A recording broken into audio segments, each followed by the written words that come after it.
Well, howdy and welcome back to the workshop. Got a little bit different video planned for you guys today. Today we're going to be talking about why this chef's knife right here needs to cost $2,500. Now, it's kind of a funny subject because $2,500 sounds like a ridiculous amount of money to pay for a knife, but let me tell you why it's not. Before you do any of that, let's give a quick thanks to today's sponsor, which is Squarespace. Squarespace is an online website building platform that I absolutely adore. If you're building a $2,500 chef's knife, you need to have a great place to be able to sell it online because very rarely is there going to be a local market for a $2,500 chef's knife. So being able to have a worldwide audience, an easy place for people to see, purchase your work. You can have galleries, you can have members only areas. It's very easy to update and add products to, which is great if you're tech illiterate like I am. It was a very easy platform to build my website on over 4 years ago, and it's continually easy with updates to be able to build new pages and add stuff on there. Now, if you're interested in building a website for your hobby or your job or whatever it is, whatever you want to do and show to the world,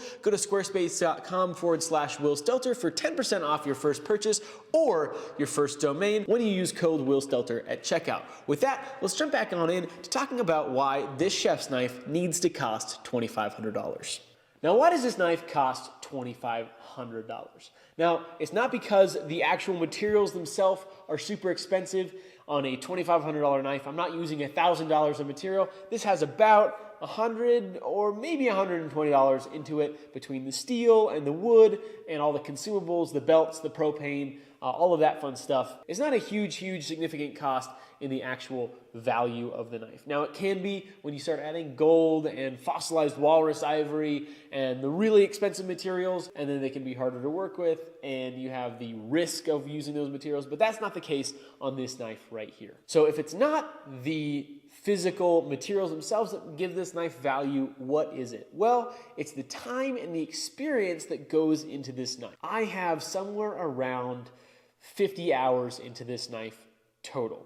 Now, not all of that time was productive time. I made 2 scrapped handles before I got this one right. That was about 2 full days of work that literally just went out the door. This aggressive bolster angle, the more aggressive it is, the harder it is to do that fit up. And I biffed it a couple times in a row, which was not fun. And I'm kind of eating the cost on that. You see, I'm not going to charge for those 2 full extra days of work because quite frankly, it's because I messed up and I don't want to transfer that cost on to the customer. And so actual productive time on this knife, I have about 30 or so hours between forging the steel, making the handle, finishing it out, which is not a crazy amount of time.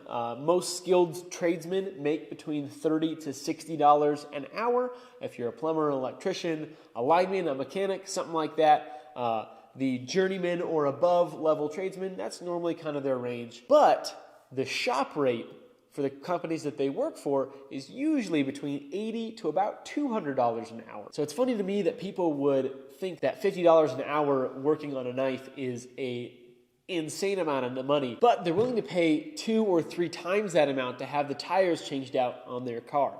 But we kind of have a culture of knife makers who are willing to make $15 to $20 an hour making absolute masterpieces of work and just not being able to sell it for very much money because people don't understand what actually goes into it. One of the things that I really enjoy about YouTube is being able to show off the process, but you still don't get the full experience, the late nights in the shop. You get the 20-minute version when it took 2 weeks to do it, which makes it pretty much impossible to fully get the full feel and exactly what it was actually like to build a project like this. I've been doing this for almost 10 years now, and in those 10 years, I've learned how to forge, I've learned machining, I've learned welding, I've learned chemistry, I've learned design work and how to draw, I've learned how to select my materials, I've learned metallurgy, I've learned how to restore old machines so that I can make these a little bit more efficiently. And I've gotten pretty dang decent at all of those things, which is not terribly easy to do. It took an awful lot of patience and it took a lot of dedication to get there. And it took a lot of knives that I made $8 to $10 an hour working on that were frankly super nice. Like good quality, good design, comfortable, good functional knives. And I made terrible money on them because my name wasn't out there. People didn't really know who I was. I was just a kid. Unlike now, where I am a grown man clearly. But I viewed all of that time as an education. I made things very slowly, but I made them nice to learn how to make the things nice faster. I'm at the point where now I can build this knife in 30 hours because I took the time to do it really, really, really slow, but properly when I was younger. And so I was able to invest in myself, and now hopefully I'm able to recoup the cost of taking the time to learn how to do things properly, as well as the cost of my tools that I bought to be able to make things more efficiently. I've also kind of developed my artistry in this craft, learning how to design things, choose materials, design Damascus patterns. Now, does anyone need, like really need, a $2,500 chef's knife? Yes. Well, no, not actually, because you can go into the store and you can buy your $15 chef's knife that's going to cut things, albeit barely in my opinion, and it's going to look bad and it's going to dull after about 8 seconds. So I personally, believe it or not, I'll let you in on a little secret here. I'm a little bit of a chef's knife snob because I've spent a very, very long time learning how to design chef's knives, learning how to shape their bevels, how to shape the edges to make them perform really well. They're a very particular thing, and pretty much every single one that you buy at the store is going to be, in my opinion, junk. So you don't need a $2,500 chef's knife. There are a lot of great custom chef's knives in kind of the $400 to $650 range. I think that is a great investment for anyone who enjoys cooking of any sort, because first off, you get to support artists. Second off, it's going to boost the amount that you enjoy cooking a surprising amount. I'm not lying, I promise. But the overall performance of this knife is going to so much vastly overshadow a knife that you can buy at the store. Between the heat treat on the blade, the edge that it's going to hold is going to last for a lot longer. The shape of the blade itself is going to be a lot more ergonomic and more functional than what you can buy at the store. The shape of the bevel is something that you can only achieve in a custom chef's knife. The ergonomics of the rounded spine and choil, the shape of the handle, all of that stuff that ties back into the years of experience that I have investing in learning how to make chef's knives and other knives well, which is part of the value that goes into a piece like this. So do you really need to spend this much money on a knife? Yes.